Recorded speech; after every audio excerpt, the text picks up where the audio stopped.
మాత్రమే ఐడెంటిఫై చేస్తాం. ఈ 180 మంది రైతులను ఐడెంటిఫై చేసుకోవాలంటే వీళ్ళు మేము ప్రతి నెలకు ఒకసారి సమావేశం ఏర్పాటు చేయడం, సమావేశంలో నిర్ణయాలు తీసుకోవడం, వాళ్ళు అమలు చేయడం అనే కార్యక్రమంలో పాల్గొంటాం. సార్ ఇందులో మేము అందరినీ కూడా 180 మంది రైతులందరూ కూడా ఒకేసారిగా పెద్ద చేయాలనే ఉద్దేశంతో ఇక్కడ ఒక 5 ఎల్జీ గ్రూపులు చేస్తున్నాం. ఒక్కొక్క గ్రూప్లో సుమారు 30 మంది నుంచి 40 మంది రైతులు ఐడెంటిఫై చేసుకుని మనం కార్యక్రమం చేస్తున్నాం. ముందుగా ఏంటంటే సాయిల్ టెస్ట్, అంటే భూమిలో ఎలాంటి స్థాయి, ఎలాంటి పోషకాలు ఉన్నాయి, ఆ పోషకాలు ఏ విధంగా ఉన్నాయి, మనం నత్రజని మనం వేసేటువంటి ఎరువుల శాతం ఎంత ఉంది, మనం ఏ శాతం తగ్గించుకున్నాం, ఎలాంటి ఎరువులు తగ్గించుకున్నాం అనే విషయాన్ని తెలుసుకోవడం కోసం ముందుగా ప్రతి రైతుల దగ్గర కూడా సాయిల్ సమీక్షలు సేకరిస్తాం సార్. ఇది దాదాపుగా మేము గత 2-3 సంవత్సరాల క్రితము ల్యాబ్లలో సహకరించేది, ల్యాబ్లలో అప్రోచ్ అయ్యేది. కానీ ఇప్పుడు డైరెక్ట్ నేరుగా రైతు ఫీల్డ్లలోనే, రైతు ఎదురుగానే ఆ క్షేత్రంలోని మట్టి నమూనాలు సేకరించుకొని రైతు కళ్ళ ముందనే మేము టెస్ట్ చేస్తాం సార్. మేము ఇందులో 7 రకాల టెస్టులు చేస్తాం.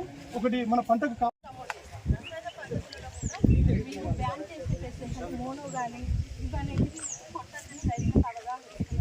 అదేవిధంగా రైతుల ఆరోగ్యమే మనకు ముఖ్యం సార్. రైతుల ఆరోగ్యం ఉంటేనే వాళ్ళు ఏదైనా చేయగలుగుతారు. కాబట్టి వాళ్ళ ఆరోగ్యాన్ని కాపాడుకోవడానికి మేము పీపీ కిట్ అనేది కూడా విలేజ్లో ఒక 5-6 అంటే వాళ్ళకి ఎక్కడ ఉంటే వాళ్ళకి చెప్పి వాళ్ళకి తీసుకొచ్చి దాన్ని వాడడం వల్ల కలిగే ఉపయోగం కూడా చెప్తున్నాం సార్.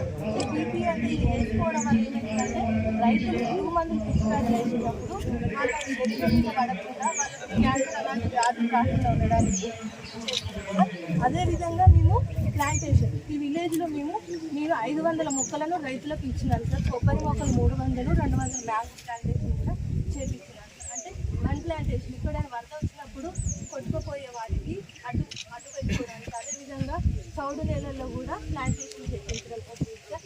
అదేవిధంగా మహిళా సాధికారకతను పెంపొందించుకోవడానికి నేను ఇక్కడ 30 మంది మహిళలను, ఇప్పుడు కుట్టు మిషన్ నేర్చుకున్న మహిళలను 30 మందిని ఐడెంటిఫై చేసి వాళ్ళకు 90 రోజుల శిక్షణ కార్యక్రమం న్యాక్ వాళ్ళతో కొలాబరేట్ అయ్యి వాళ్ళతో చేతులతోటి సప్పులతోటి అందరూ కూడా ఈ కార్యక్రమానికి ముఖ్య అతిథిగా వీక్షించినటువంటి మన భూపాలపల్లి శాసనసభ్యులు శ్రీ గడ్డ సత్యనారాయణ గారిని వేదిక మీద కూర్చోవలసిందిగా మనం చేసుకుంటున్నాం. కుట్టు మిషన్లు ఇవ్వడం చాలా సంతోషకరం. దాన్ని సద్వినియోగం చేసుకొని ఏదైతే మీరు ప్రభుత్వ పరంగా ఎక్కడైతే అవసరం ఉన్నదో అక్కడ మీ యొక్క నైపుణ్యాన్ని ప్రదర్శించి మీరు నైపుణ్యాన్ని ప్రదర్శించే విధంగా తప్పకుండా అవకాశాలు కల్పిస్తామని మీకు ఈ సందర్భంగా తెలియజేస్తూ, మీరు ఇచ్చినటువంటి కుట్టు మిషన్ని సద్వినియోగం చేసుకోవాలని మా మహిళా సోదరుమణులకు విజ్ఞప్తి చేస్తున్నాం. ఈ ప్రభుత్వం కూడా చిత్తశుద్ధితో మహిళలకే ప్రాధాన్యతనిస్తూ, మీరు ఒకసారి గమనించాలి, మేము మహిళలందరికీ కూడా ఉచితంగా బస్సు ప్రయాణం కల్పించాం ప్రమాణ స్వీకారం చేసిన రోజున.